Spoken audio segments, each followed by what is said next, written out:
had been introduced to earlier before Sarek guided her away. Selek inclined his head and began to move to the side of the room, a clear invitation. Sarek was still deep in conversation with the Tellarite ambassador and probably wouldn't notice Amanda's absence while she talked to his advisor. Amanda followed the other Vulcan, and he acknowledged her presence with a nod. He kept his eyes trained on Sarek, who seemed to be in his element with the other delegates. "You compliment him well," Selek said without facing her. "I have known Sarek since he was a child, and I have never seen him behave in this manner." "What do you mean?" Amanda asked. The ambassador paused for a moment.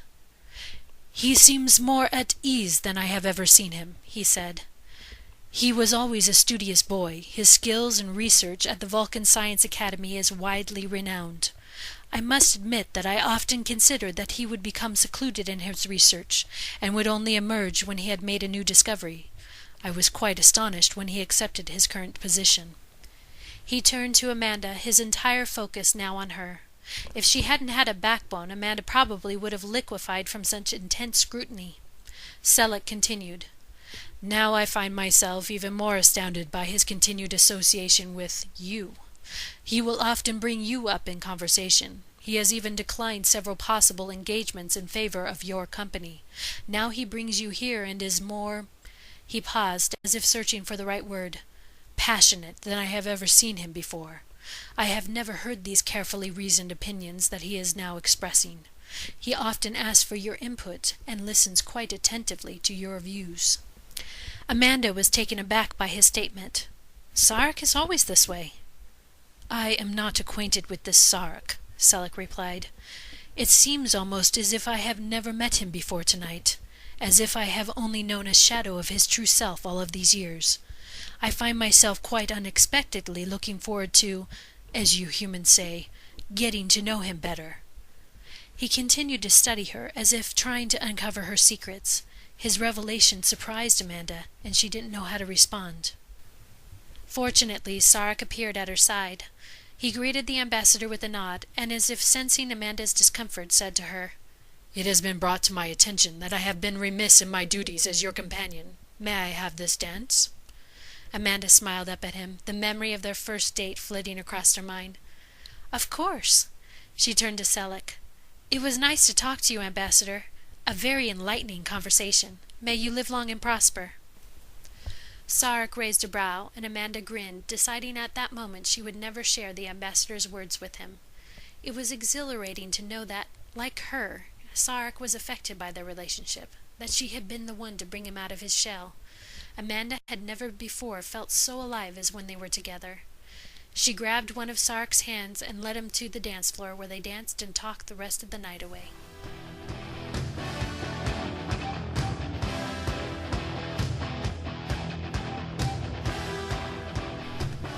Several months later, her face haunted Sarek's dreams. The curve of her cheek, the way her dark hair fell around her shoulders as he danced with her.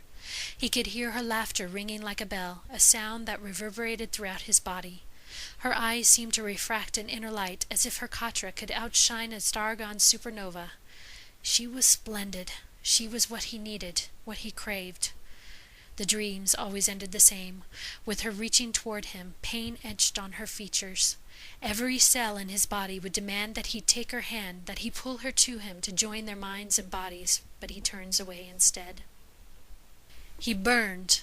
He felt a fury when the blood fever began boiling in his veins, stealing away the pretense he had been gladly embracing. The pretense that his relationship with Amanda could be more than a social experiment. When his control began to slip, when he began waking in tangled, sweat-soaked sheets, Sarek could no longer deny that the gap between Vulcan and human would prove too immense. His duty to his people, to the Vulcan way, was greater than the affection he had developed for Amanda. Turia was Vulcan. She understood when his mask of serenity and logic was shattered, and she guided him through his pomfar. She opened her body and her mind to him, but Sarek could not complete the bond. Even as he hovered over Turia, overtaken with lust and need, Amanda was still prominent in his thoughts. Turia was nothing more than a substitute, incapable of doing more for him than saving his physical form. His katra had already claimed another, and the declaration would not be rescinded. For 3 days Sarek took Turia to his bed and ravaged her body with his fever. For 3 days he closed his eyes and saw a different face, one with rose-colored lips turned upward in a brilliant smile. Sarek stood on the balcony wearing only loose linen pants. His hands were clasped behind his back as he took in the view. Mount Salea lay in the distance, its ragged peak towering over the uneven plains of the forge. The sky was burnt umber and vermilion, colors that predicted a pleasing day. The scene was so familiar to him that he could see it when he closed his eyes. This was the image of his childhood, his youth, and his young adulthood, and yet it was no longer home to him. He felt foreign now, permanently changed from his experience on Earth.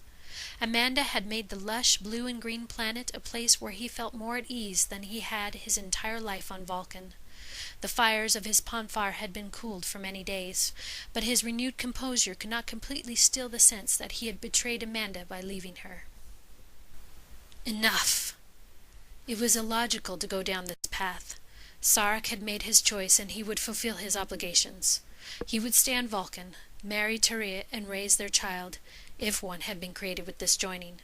His time with Amanda had given him new understanding, opened him to a different perspective, and he would always remain grateful. But that season of his life had come to an end, and he must now embrace what lay ahead.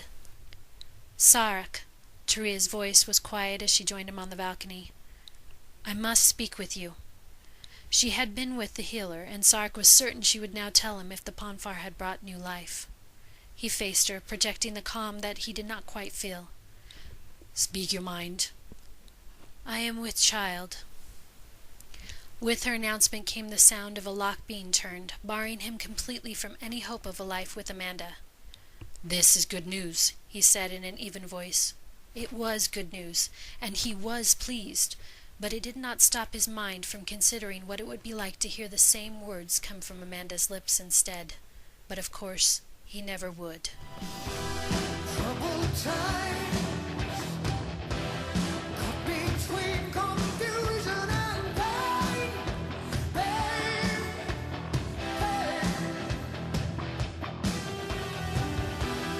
distant eyes, promises we made were in vain.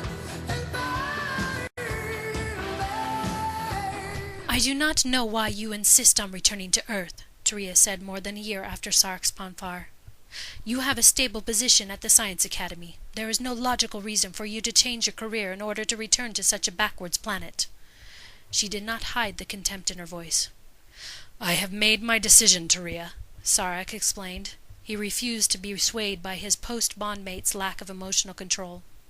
It is logical for me to accept the position as ambassador with the Earth Embassy. Then you must at least explain your logic. Turia's statement made her disbelief clear. I must explain nothing, Sarek replied, tucking Sybok back into his tiny pod. The child had fallen asleep soon after he had been fed, and Sarek had been reluctant to put him down. Now, though, it seemed the more logical choice. He did not want to expose his son to his own unsettled emotions.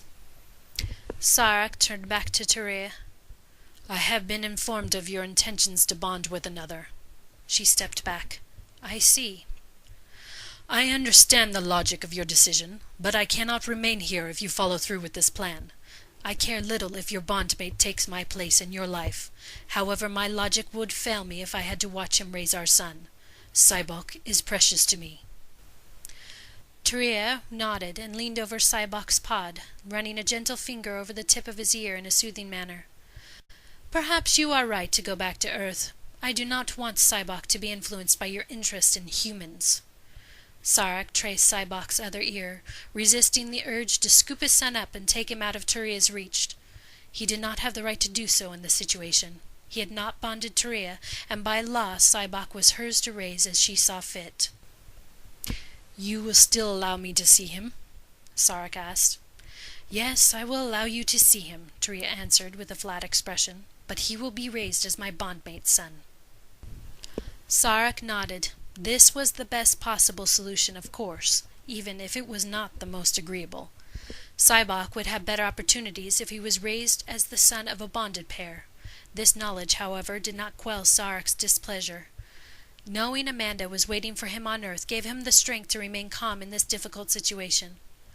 Illogical as it seemed, spending time in Amanda's presence gave him a peace that he sorely missed since his return to Vulcan.